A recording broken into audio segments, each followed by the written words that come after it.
Hello everybody and welcome to Lindsay's Little Library. I'm here today to share with you my July wrap-up. July was an awesome month. Probably one of the best, the best months I've had so far. I read 10 books in the month of July. 10. That's huge. I've never done that before. It's insane. Totally have to thank Booktubeathon for that. Yeah, I probably still would have read more than my typical 6 that I've been reading the last few months, but Booktubeathon definitely put it over the top. So let's get into these 10 books because I have a feeling this might be a little long.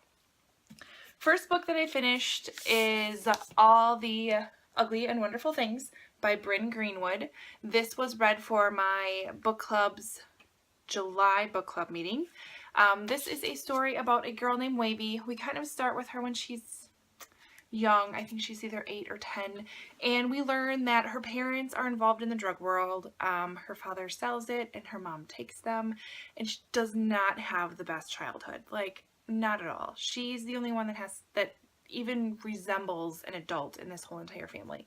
So she's there taking care of her brother when she's outside one night and a motorcycle crashes right in front of her, right on the road. And he's hurt pretty bad, and so she runs to get help and kind of forms this relationship with this man named Kellen, who's much older. But Kellen takes on this kind of responsibility and feels like he's the only one to step up and help Wavy and Wavy's brother kind of grow up and get to school, and he gets them groceries and, you know, basic necessities. And through the years they kind of form this relationship that I struggled with, and I think you're supposed to struggle with it because there's a huge age gap there, and so it's interesting.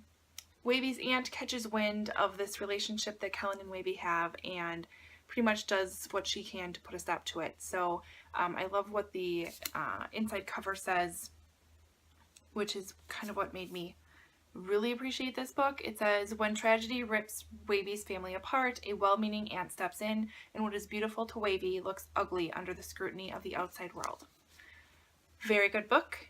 I enjoyed it. There's parts like I said, I struggled with, but overall I like this book. It was a good one.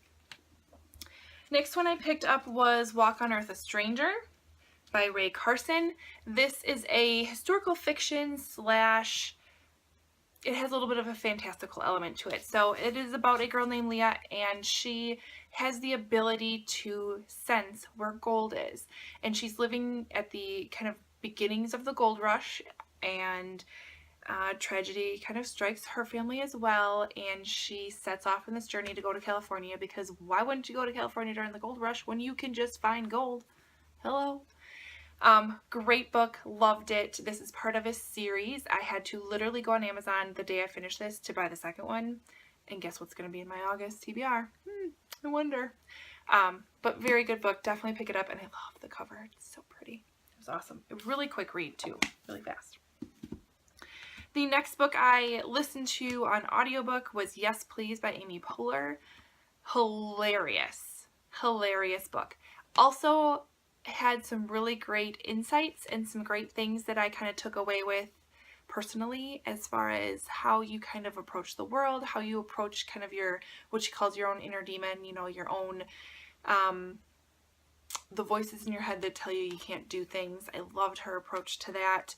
Very, very funny, and completely enjoyed listening to the book. I heard or read somewhere that the audiobook was way better because she has a number of like castmates from SNL come on, her mom and dad make a cameo appearance. She adds a little bit more to it than what the book has to offer, so highly recommend the audiobook to Yes Please by Amy Poehler. It was great.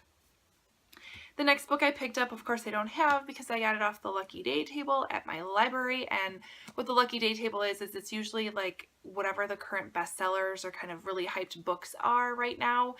They don't allow you to put holds on some of the copies of those books, and they throw them on the Lucky Day table, and if you borrow a Lucky Day book, you only have 2 or 3 weeks to read it, so the time you can obviously borrow the book is shorter than normal. And I know that most Lucky Day books are due back on Tuesdays or Wednesdays, so I tend to stop there on those days, and I got lucky and found Into the Water by Paula Hawkins.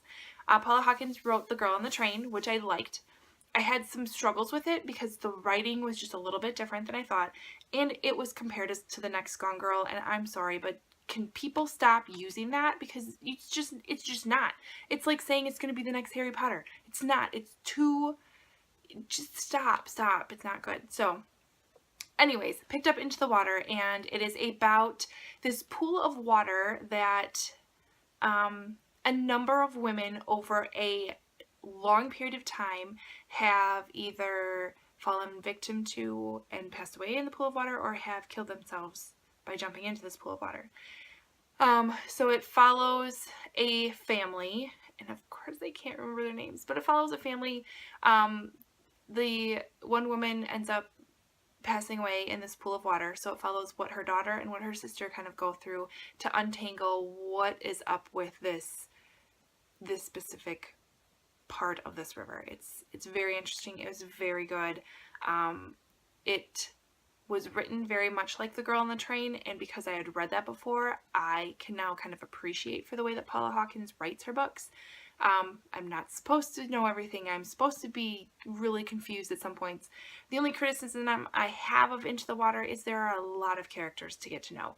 I was constantly flipping back and forth, and not only characters in what would have been present day, but she goes back in time to previous victims of this pool and water, and gets a little confusing, but not impossible to follow. So definitely recommend that. Pick that one up. And then the next book the last book that I don't have physical copy of was an audiobook that, again, I listened to, called American Wife by Taya Kyle. Taya Kyle is the wife of Chris Kyle, who the movie American Sniper was based around.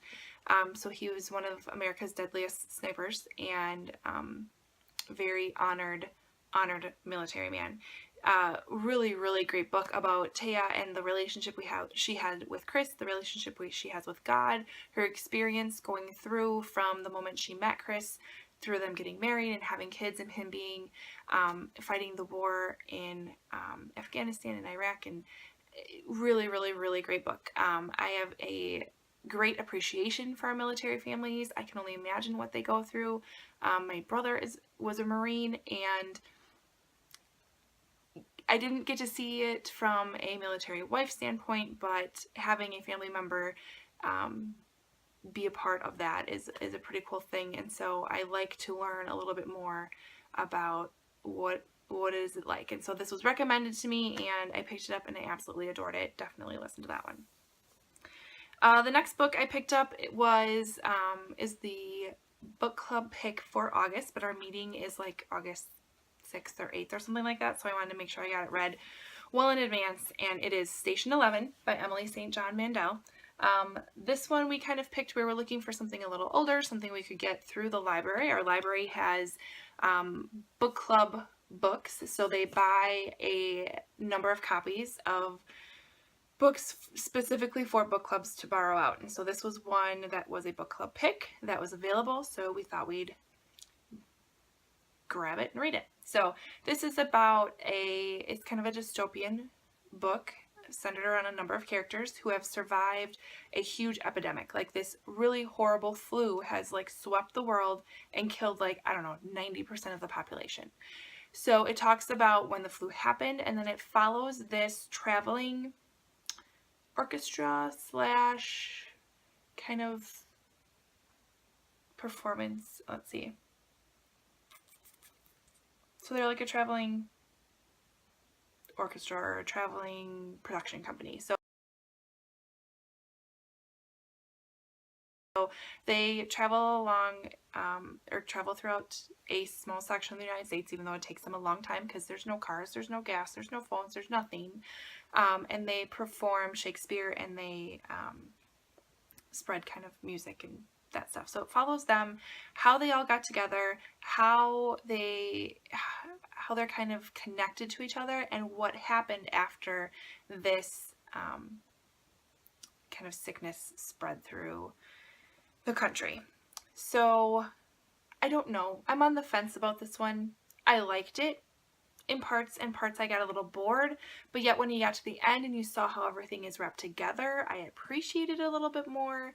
But I don't know, and I'm also trying not to be influenced by the rest of my book club, which hates, like, the amount of hate for this book in my book club. Like, I'm embarrassed to show up because I'm the one that suggested it. Like, honestly, I might not go.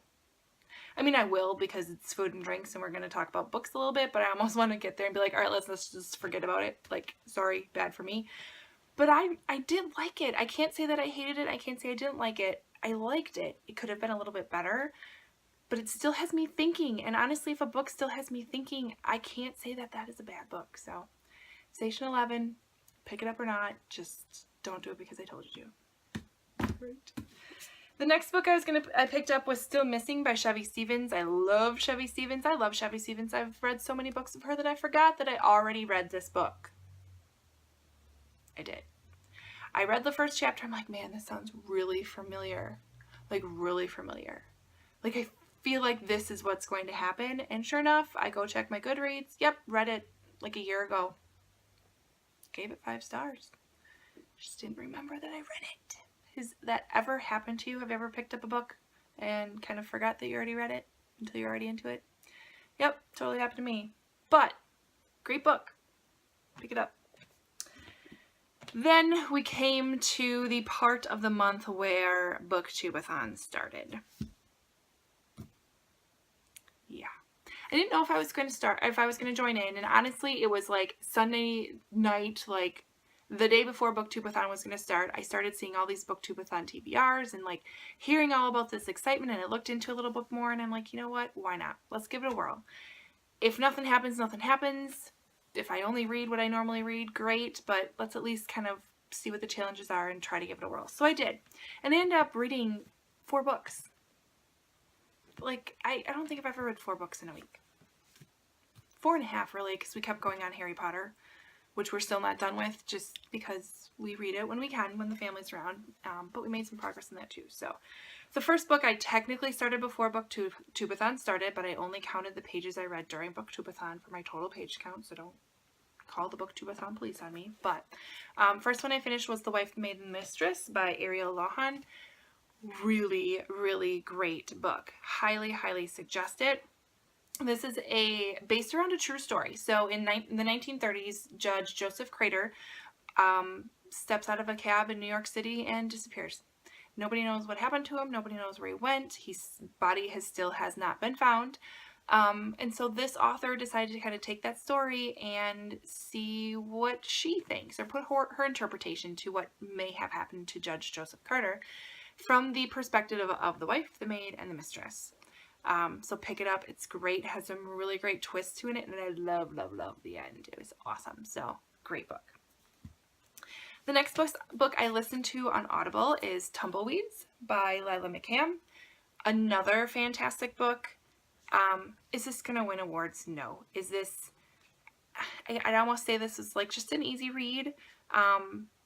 But I really, really appreciated it. It's about 3 kids, Kathy, John, and Traydon, and they grow up together in Texas. They're all kind of orphans in their own way, and you see how their friendship develops, how some of their decisions lead to certain assumptions, which changes the dynamic of their friendship, and you basically grow up with them. Fantastic book. Love the audiobook of it. I love this cover too. Beautiful cover. But just definitely a great book. Goodreads reviews don't give it, I don't know, there's some people who kind of bash it a little bit, but it seems like there's a theme that they've read other books by this author before they read Tumbleweed, so it's maybe not as good as other books, is kind of the drift I'm getting. So in a way, I'm happy I read this one first, because I'm definitely picking up her other books, and I'll let you know what I think. So Tumbleweeds was fantastic.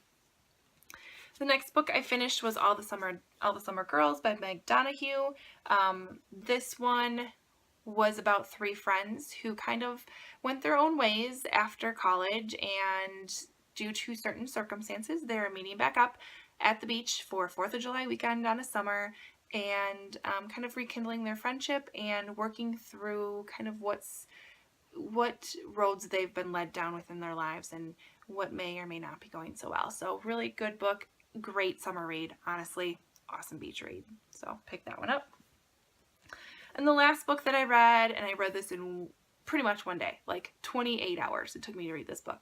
I mean, not literally, I didn't sit for 28 hours reading this. I think that would be crazy, but Yeah, pick this one up, As Red as Blood by Sala Samuka. This is a kind of murder mystery book based around a girl named Lumiki Anderson. She goes to school at this high school, kind of a little bit of a prestigious art school, and she kind of keeps to herself. She doesn't really get involved with the popular crowd or really any crowd whatsoever. She's just kind of there to go to school. You find out she has some very interesting quirks, and you get little glimpses into something happened to her in the past, but you're not quite sure what, but it's definitely formed the way she is today. Until she stumbles upon something, and she has a choice to make. Does she ignore it, or does she address it? And she kind of gets involved now with the popular kids in school, and they're in a little bit of trouble, and they kind of look to her for help, and she gets wrapped up into this mess pretty much. And if it's not for what happened to her in the past and the skills she had to learn and the adaptations she had to make, she'd be in big trouble. But really good book. So this book was translated into English, so there are parts of the book that just they're not great. Something's lost in translation. I feel like it doesn't totally make sense. Now, I was able to completely follow along in the book. I got the story. End result is I understand what happened, but there's just parts where I was just a little eh. So overall, it was a decent book. It is part of a series is what I'm getting at, but I don't think I'll be continuing it, so it was good. So that's it. That's my 10 books for July, which is just crazy. Yeah, so check back in. I will let you know what I have on deck for August. I've got a couple ideas already, and I'll share those in my next video. Let me know how you did in July. How is your summer reading going? Do you tend to read more in the summer, or do you tend to read less in the summer? So yeah, like, comment, subscribe below, and I will see you next time. Bye!